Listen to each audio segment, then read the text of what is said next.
On the brackish banks of the Cape Fear River sits a city with a storied history.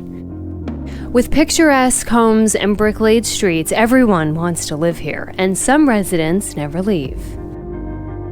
The most haunted block in Wilmington starts where 4th meets Market, behind the St. James Episcopal Church, whose graveyard dates to 1750.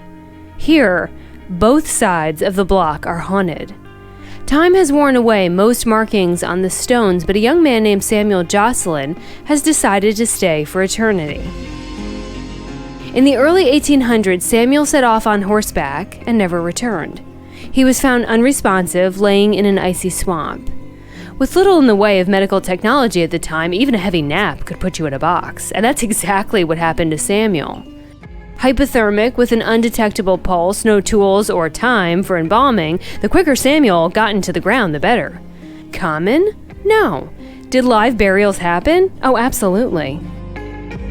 Enough that strings were later attached to hands and feet, then run up to a bell above, so if the allegedly dead awakened, the gravekeeper would be signaled. This is where we get the terms graveyard shift and Saved by the Bell. On the night of his burial, his friend Alexander was awakened by a ghostly figure at the foot of his bed. It was Samuel. As clear as day, Samuel's ghost pleaded with him to resurrect his casket. It happened night after night. Deranged with grief, Alexander went to settle his own growing insanity. He began to dig. Inside the casket, he found Samuel, a look of horror on his face, sitting in his own blood, his fingers raw to the exposed bone. Inside the lid, the lining had been torn out. Samuel died, buried alive, trying to claw his way out of his own casket. With so little writing left on these stones, it's impossible to know where Samuel was actually buried. But stand at the gate on a quiet night and you may hear the stomach-turning sounds of scratching coming up from the ground beneath you. Across the street, nearly 100 years later, yellow fever was raging in Wilmington and corpses were stacked along 4th Street, right where dentist Albert Baldwin decided to build his house. His wife Emma was a pious woman and shrewd judge of character.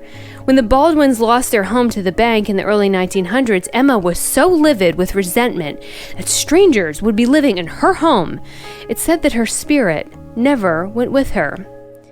The first new owners found whole human teeth in the home. Easy to credit to a long-gone dental practice, perhaps. Time passed, times changed. When unmarried couples started moving in, the Puritan Emma became vengeful. She began pushing people down the steep spiral staircase. It might be worth mentioning that the staircase is a far cry from modern code requirements due to the high risk of falling, but let's not let facts get in the way of a great story. In 1990, Glenn and Lori Kaiser had a sit-down chat with her poltergeist and finally won her over. Today, Emma leaves dimes with relevant dates to whomever may find them. Just a few blocks up, you'll find Gallows Hill, where the city allegedly conducted hangings. The home sitting here, which is now an architecture firm, is rumored to have been built upon the graves of the unclaimed bodies. The sound of metal on metal, some wonder if it's the chains of ghostly prisoners headed to the gallows. Others have met George, a friendly ghost who greets passers-by. Across the street is the Bellamy Mansion, mostly haunted today by tourists. The battleship also has otherworldly inhabitants, but the Cotton Exchange, that's its own spirit city. Built in the 1700s, it was originally called Paddock's Hollow until a fire wiped out the area. Renovated in the 70s, it was turned into shopping and dining and cursed with drywall. Anyway, clanging hangers, footsteps, whispers, all well after customers have gone home. A man in a black top hat regularly appears in one of the art galleries. The German Cafe often welcomes a Victorian-dressed woman at dinner. The ghost, Henrietta, likes to redecorate her shop owner's displays. And a mischievous little ghostly girl plays with wind chimes, turns on equipment, and pushes over dishes. Some tenants have had to ask the ghost to please unfreeze their computers. But all of these spirits are rookies compared to the mountain of a woman who haunts Blue Post. Around the 1700s, this shadowy alley was part of the red light district called Paradise Alley. Meg ran the brothel called Blue Post, and no one dared cross her at 6 feet tall and 350 pounds.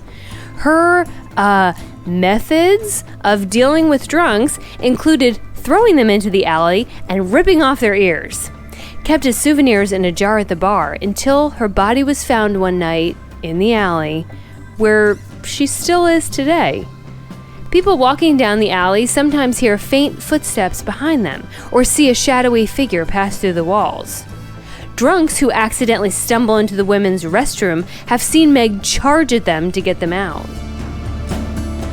The sun is almost set, but we have one more stop, Lula's. Throughout downtown, a matrix of brick tunnels runs beneath the streets. Maybe they were used by pirates, maybe they moved slaves from ships to properties, maybe they helped drain water back to the river. The story is different depending on who you ask.